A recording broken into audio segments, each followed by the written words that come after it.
और आपके सोचने से शायद ये बात बन नहीं सकती, लेकिन श्री गणेश इसका हो सकता है। जी ये आपने बात बिल्कुल सही कही। मैं आता हूँ ओम सैनी जी।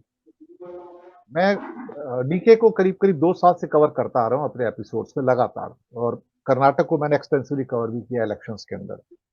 मुझे याद है कि जब ये कुमार स्वामी हटके चले गए थे और सारा फियास्को हुआ था और कांग्रेस की सरकार गिर गई थी, तब डीके शिव कुमार, उनके कुछ सूत्र जिनसे मेरी बात होती थी बहुत क्लोज, तो उन्होंने कहा था कि वक्त आ गया कि अब एचडी देवगौड़ा और कुमार स्वामी को स्मैश करके खत्म कर दिया जाए। तब बीड़ा उठाया था डीके ने कि इनको मैं खत्म कर दूंगा, इसकी राजनीति से हटा दूंगा। अब ये देवगौड़ा और ये कुमार स्वामी ये वोका लिंग है, 15% वोट है उनके, लिंगायत के 16% वोट है, मुस्लिम्स के 15% वोट है, एक majority of them in south Mysore, south Karnataka जो मैसूर रीजन है, ये भी वोका लिंग है। और जब इन्होंने बीड़ा उठाया कि इस बार तो देवगौड़ा को ही खत्म कर दूंगा, मैं बिल्कुल उनकी पार्टी को खत्म कर दूंगा, और करके दिखा दिया था। वो पार्टी आज जो किंग मेकर समझती थी, आज ये हालात है कि अंतिम सांसें गिन रही है। उसका गढ़ मांड्या, देवगौड़ा का गढ़ मांड्या, जहां 7 विधानसभा की सीटें थी, वहां से 5 सीटें कांग्रेस उठाकर ले गई इस बार। देवगौड़ा की हालत यह कि देवगौड़ा खुद खड़े हो जाए लोकसभा से तो चुनाव हार जाएंगे साहब, आज के हालात में ये है। तो उसको ना केवल स्मैश किया, बल्कि पूरा का पूरा जो वोकल लिंक को साथ लेके डीके शिव कुमार आते हैं, उन्होंने अपनी स्टैंप लगाई, ना केवल वहां पर बल्कि मध्य कर्नाटक के अंदर से वोट लेके गए लिंगायतों के, कोस्टल कर्नाटक में नॉर्थ जो कैनरा जो एरिया था जो बीजेपी का था वो स्मैश किया। ये वन मैन आर्मी था ये, जिसने सारा काम किया। ये विक्ट्री सिद्धा का भी रोल है उसके अंदर, मैं मानता हूं काफी बड़ा रोल है, लेकिन डीके शिव कुमार एक लीडिंग लाइट था वहां पर सर। मुझे लगता है कि इस व्यक्ति का इस्तेमाल ऑल इंडिया लेवल पे कांग्रेस के पुनर्गठन के लिए होना चाहिए था, और ये खड़ा कर देता था। इसमें इतनी शक्ति है, मुझे नहीं मालूम कि क्या कांग्रेस के अंदर चलता है, और जो लोग प्रेस कॉन्फ्रेंस में लेके बैठते हैं वहां पर, तो क्या करते हैं। कनकपुर से जब जीता ये आदमी पिछली बार, 1,20,000 वोट मिलते हैं। उसका नियरेस्ट आदमी कौन था, जेडीएस का, 20,000 वोट मिलते हैं, जमानत जब्त हो जाती है। थर्ड प्लेस पे बीजेपी, जमानत जब्त हो जाती है। ये जादू है सर डीकेएस का सर। ओम सैनी जी। नहीं सर, ऐसा कुछ नहीं है। अगर पॉलिटिकल पार्टी के अपने जन संगठन बिल्कुल ठीक से काम करते हों तो सब कुछ हासिल किया जा सकता है। मैं राजस्थान की एग्जांपल देके बताता हूँ आपको, आप जिनके लिए फरमा रहे थे। काफी अरसे बाद में जब राजीव गांधी प्रधानमंत्री बने, उसके बाद में जैसे ही उन्होंने सारे पीसीएस चीफ बदल दिए पूरे हिंदुस्तान के, और जवानों को सारी जगह दी, उसमें गुलाम नबी आजाद भी थे, अहमद पटेल भी थे, और बहुत सारे नाम, फर्नांडिस थे, कई लोग जीवित हैं, कुछ लोग मर गए, कुछ ऐसे। तो जिसने, अगर बुनियादी रूप से पॉलिटिकल पार्टी जन संगठनों के माध्यम से चलती है, जातियों के गठबंधन से नहीं चलती, जैसे वोकालिंगा या लिंगायत, इनके सिलसिला, ये तो एक संकट है। इस तरीके से राजनीतिक चेतना नहीं है, और जातियां बंधी हुई हैं, संप्रदाय बंधे हुए हैं अपने उसके अंदर, और उसी तरीके से वोट करते हैं। उसको आप कैसे मैनेज करते हैं, इसमें शिव कुमार ये मास्टर हैं। इन्होंने बहुत गजब करके दिखाया कि लिंगायत का जो सिलसिला था उसको किस तरीके से वोकालिंगा के हैसियत से जाके भी उन्होंने अपना संगठन की ताकत बनाई, वो अलग बात है। लेकिन ऐसा नहीं है। मैं राजस्थान के लिए कह सकता हूँ कि हमारे यहाँ ज्यादा संकट है। हमारे यहाँ जाट हैं, मीणे हैं, गुजर हैं, उसके बाद बिश्नोई हैं, ठाकुर हैं, ब्राह्मण हैं, इनके अपने समूह हैं। उन समूहों के साथ में समन्वय बिठाना एक बहुत मुश्किल काम होता है, और ऐसा समूहों के इनमें समन्वय बिठा करके being a PCC chief, Ashok Gehlot was the first person जिसने 156 सीटें हासिल की थी। और जब वो टूट होती है तो उसके बाद में 20 पे चले जाते हैं, 56 पे चले जाते हैं, वो अलग बात है।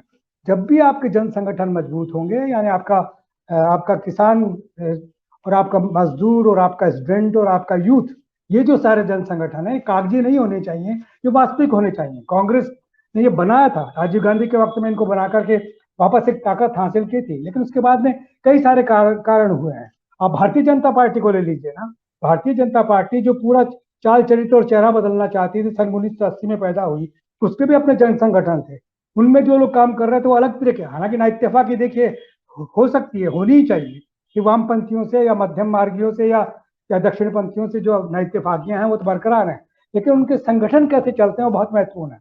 आज जो भारतीय जनता पार्टी आपको नजर आती है, सबसे करप्ट और सबसे ज्यादा अनडेमोक्रेटिक जिसे कहना चाहिए, जिसका आंतरिक प्रयत्न टोटली खत्म हो गया, 2 लोगों के हाथ में चली गई पार्टी। ऐसी पार्टी नहीं, वो पार्टी थी जिसमें सिकंदर बख्त थे, जिसमें अटल बिहारी वाजपेयी थे, जिसमें आडवाणी थे, ये सब लोग, मैं राजस्थान से भैरव सिंह शेखावत थे, यूं कहिए ना आप, ये लोग थे। तो जब पॉलिटिकल पार्टी का डेमोक्रेटिक और मास ऑर्गेनाइजेशन वाला सिलसिला परफेक्ट होता है तो उसके बाद में पॉलिटिकल पार्टी जिंदा रहती है। कोऑर्डिनेटर अहमद पटेल बहुत बेहतरीन थे, जब वो दिल्ली में बैठे तो सब लोगों के साथ में कोऑर्डिनेट कर पाते थे। अब कोई नहीं है वैसा आदमी जो दिल्ली से, वेणुगोपाल है वो नहीं कर पा रहे हैं। एक जमाने में कामराज बैठ के काम किया करते थे, निजलीगंज बैठ करके काम किया करते थे। अगर वैचारिक युद्ध भी हुआ मिसेस गांधी से, जिन लोगों ने अपने आप को अलग करके, जैसा वो एक बात बनी। लेकिन ऐसा नहीं है कि सब कुछ नष्ट हो गया है, ये सब बरकरार है। लेकिन इसके लिए ताकत चाहिए, इच्छा शक्ति चाहिए और ऐसी समझ चाहिए कि पॉलिटिकल पार्टी किस पे खड़ा करना है। अब जैसे सुक्खू बहुत कमिटेड हार्ड वर्कर है, जिस तरीके से उन्होंने पार्टी को खड़ा किया है, लेकिन वो राजा अपने आप को भूल ही नहीं पाते। वो बेटे को चीफ मिनिस्टर बनाने के लिए बहुत कुछ आपका पीसी चीफ बना रखा है। तो आपने एक समन्वय बिठाने की चेष्टा की, आपने चेतना पैदा करके सुधारने की चेष्टा नहीं की है। तो मेरा ऐसा ख्याल है कि सारी पॉलिटिकल पार्टी जो इस मुल्क की हैं उनको अपने ऑर्गेनाइजेशन, कॉन्स्टिट्यूशन, जिस तरीके से चुनाव आयोग को आप शपथ पत्र में लिख के देते हैं वैसे ही होने चाहिए। चाहे वो कम्युनिस्ट पार्टी हो, सोशलिस्ट पार्टी हो, यानी समाजवादी पार्टी हो, चाहे दक्षिणपंथी पार्टी बीजेपी हो या कोई क्षेत्रीय दल हो ये नहीं रहा है। और वो एक नाम मात्र का सारा सिलसिला बन रहा है। देखिए ये राजनीतिक दलों के तो जब आज से कोई, मेरा ख्याल है कि 30 बरस के बाद में अमेरिका के अंदर ही इनको बड़ा रिजेक्शन हुआ था। वो नॉर्थ अमेरिका से सारा सिलसिला बना स्टार्ट हुआ, जापान से स्टार्ट हुआ, आपके ब्रिटेन से स्टार्ट हुआ, तब जाकर के सारे बनने लगे। लेकिन उनकी बुनियादें बड़ी मजबूत हैं अगर आप सही तरीके से अपनी पार्टी को खड़ा कर रहे हैं।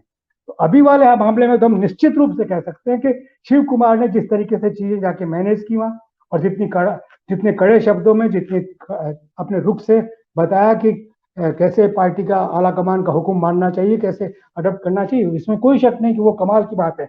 लेकिन ये सोचना कि इनके माध्यम से, ये मैं कहता हूं कि ये तो हर जगह होना चाहिए, हर पॉलिटिकल पार्टी में होना चाहिए कि मास ऑर्गेनाइजेशन का दम हो और वो खड़े हो। वो खड़े नहीं होते तो आपने जिसको चीफ बना रखा वो बेकार है। किस लिए चीफ बना रखा उस आदमी को? अगर वो ये सब काम कर नहीं सकता है तो उसको करना ही चाहिए। अगर वो नहीं कर रहा, उसी का नतीजा है कि किस तरीके से एक इतने अच्छे राज्यसभा के सदस्य बन सकते थे, वो नहीं बन सके और कैसे निकल करके चले गए। तो वो ये तो टूट का नतीजा है। बाकी इतना हतोत्साहित होने की भी जरूरत नहीं है, इतना निराशावादी होने की भी जरूरत नहीं है। पार्टी बनाने का सिलसिला है, एक आदमी से नहीं चलती पार्टी, ये करिश्मा नहीं है तो भाई आप दिल्ली में बैठ करके आप कर लेंगे। प्रदेशों के और प्रांतीय दलों के साथ में अगर समन्वय बिठाना तो बहुत अलग किस्म से होगा। तो इतना अच्छा किया, इसका मतलब ये नहीं है कि हमारी जो आप कह रहे हैं वो गलत है, वो बिल्कुल सच है। लेकिन पार्टी बनाना बड़ा जरूरी है। जब तक पार्टी नहीं बनेगी, जब तक मास ऑर्गेनाइजेशन नहीं बनेंगे, उनमें समन्वय नहीं होगा, वो जनमानस तक पहुंच करके और अपनी विचारधारा को, अपनी चेतना को स्प्रेड नहीं करेंगे, तब तक कुछ बनेगा नहीं। और यही हो रहा है। इसलिए हम लोग देख रहे हैं कि राहुल गांधी के साथ में जैसे रेस्पॉन्स मिल रहे हैं, उसका मतलब चेतना वहीं विकसित हो रही है जनमानस में, पार्टी के जन संगठनों के माध्यम से नहीं, जनमानस में, जो एक अपने आप में सैलाब बन रहा है।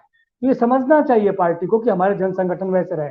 कागजी ने रहे, कुर्ते सफेद और पजामे सफेद पहन करके और टोपी लगा ली तो उसका मतलब क्या, कांग्रेसी हो गए आप? क्या आपका यकीन कितना है? आप दल बदल करके कैसे जाते? मैंने देखा राजस्थान में जिनको बड़ा सहेज करके भेजा था वो क्या क्या कर गए, और जिसकी वजह से आज कांग्रेस के वक्त में बैठी है तो मालूम है।